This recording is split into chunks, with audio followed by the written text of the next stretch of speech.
Polar Night? We've got on this, right? Yes. Ready? Welcome to SuperStarcraftBros. Gold Wednesday. I'm Jay. And I'm Iron Sparks. And we have a TvT? Yes. I couldn't see the T. The marker's running out. Alright, we got a TvT on Polar Night for you guys today. Of course, Gold League. And so, Iron Sparks, who are the Goldies? In our top spawning position, we have our red Terran, Kharon. Karen. And his opponent, the blue Terran, NeO. I'm gonna call him Car. Gar. He's like a pirate car. A gar. Having some trouble? No. The HUD's broken. Alright, so let's see. We got Polar Night. Bit of a different map than Frost that we had on Silver Tuesday. So this will be interesting. We got kind of like a north-south type map. Watchtowers in the center. You have quite easy second and third achieved on this map. Relative. And it's snowing. So it'll be interesting. Plus, snowing last mirror matchup. We do have Supply Depot and Barracks going down for both players. Barracks almost exactly at the same time. I think Kharon might have a little lead on it. Really, the only differential is their placement. Yeah, so Kharon decided to go with a fast Supply Depot right next to the command center to try and cut down on time there. NeO's going for the standard Terran wall off on the short ramp. Though it doesn't really look like it's changed up the play too much. We do have some deviation from the mirror matchup now, and we do have a refinery going down for NeO, so we might be able to see maybe some Reapers or just quickly into factory tech. Indeed. Or upgrades or anything, because it's gas. It's used for pretty much everything except for the starting unit for each race. Which, you know, that's all Terran needs. Yeah, Marine all day long. Yep. Unless you don't build anything behind it, you just commit to rushing Marines from the most bizarre two barracks proxy I've ever seen. Alright, both command centers are Mighty Morphin. Power Rangers. And the first Marine is out. Oh, we have a quick expand coming from Kharon. You mean a fast expand? Quick expand. A quick expand.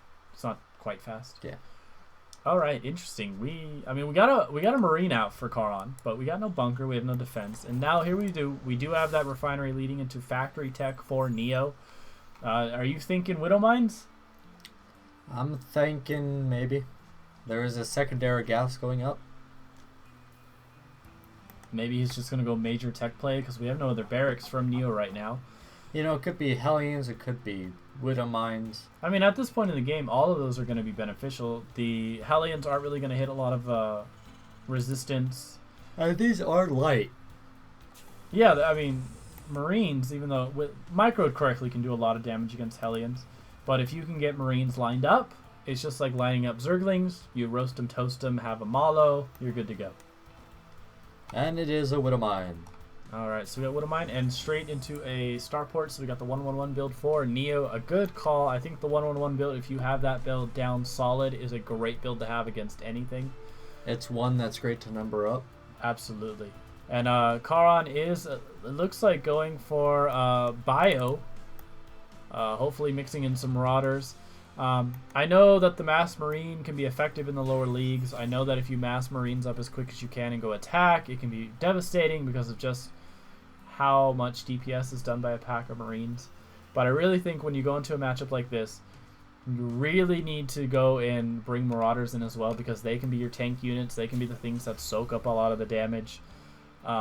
Marauders really aren't going to go down as fast against Widow Mines like we have the one burrowing right now.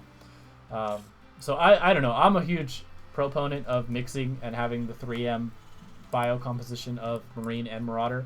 I just think you decide to go more Marine, more Marauder, depending on who you're going against. Thoughts? I would like to see these Widow Mines used offensively. Well, I mean, they probably know how to curse like sailors, but we don't need them to do that. This is a family show. Oh, and it's going to be a Rhine mine drop. I always think it's funny when they hit the boosters right on takeoff. Like, let's go! Alright, we're out of fuel. Well, you figure by the time you get there, it'll be up again. So it looks like I'm predicting straight into the mineral line if he hasn't already queued this up. But we do have the Marine pack moving out now. I mean, we do have a wall off by NeO. He should have some units down there. 2 Marines. 2 Marines just popped out. And a tank. What's coming out of the... Is anything else coming out of the starport? We have a... Medevac. We'll have a tank, so I think he'll be okay. It's going to be interesting what kharon decides to do once that drop commences, because it looks like we do have it ready. It's moving into the mineral line for kharon. Thrusters engaged again, going for a drop into the mineral line. Quick drop of the Widow Mines into the mineral line. They go off, bam, bam. We got some damage. Doesn't look like too many SCVs were killed. Now we do have the Marines dropped, and they're doing damage on the mineral line. Back at NeO's base, we do have an attack at the front door. Supply depot is about to go down. Both of them are on fire. A bit of a stutter step back on the ramp to try and avoid the reinforcing units for the wall. Supply depot goes down. Second one goes down. Supply blocking NeO, who needs to be incredibly cost effective with this harassment attack. But even then, you know, with the tank up there, there wasn't going to be a lot of damage done. You know, two supply depots.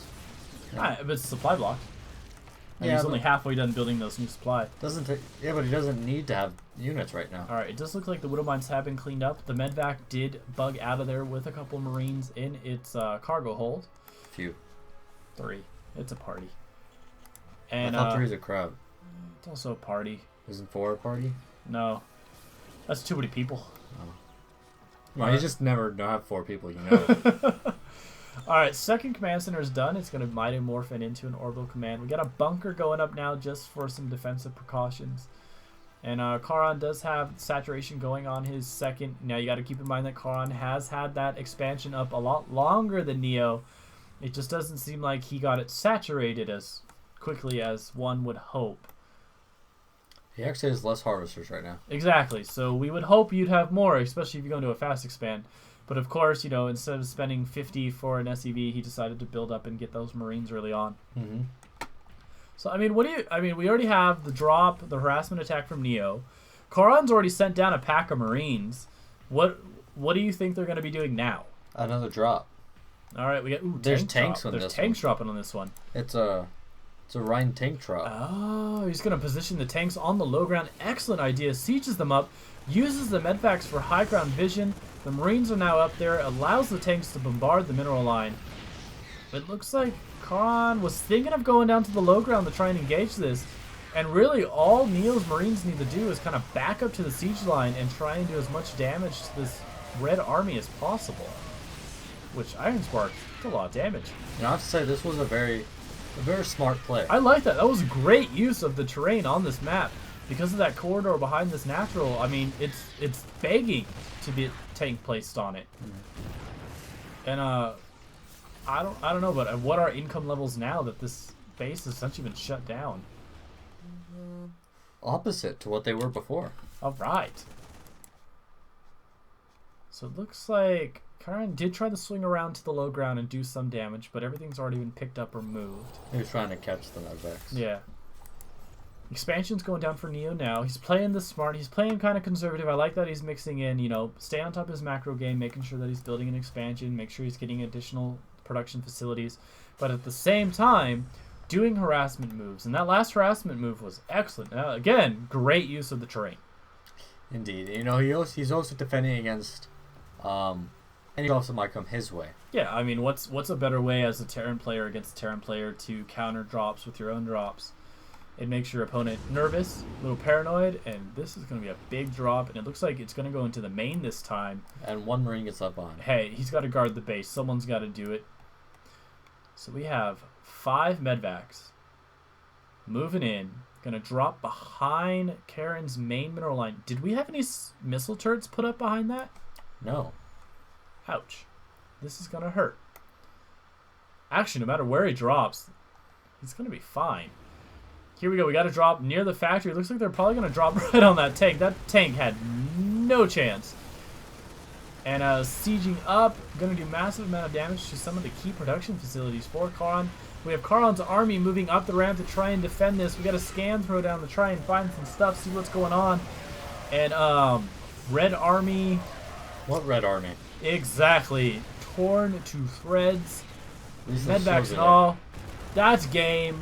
No good game. Just game. there. Maybe that stood for G. Or stood for game. Or he called him a gangster. G. Bye. Alright, guys, leave a comment down below on how you think the game went. Hit that like button. Subscribe, share, and favorite. Greatly appreciate it. Send us in your replays in at SuperStarcraftBros@gmail.com. That's all for today, guys. Good luck, have fun. G.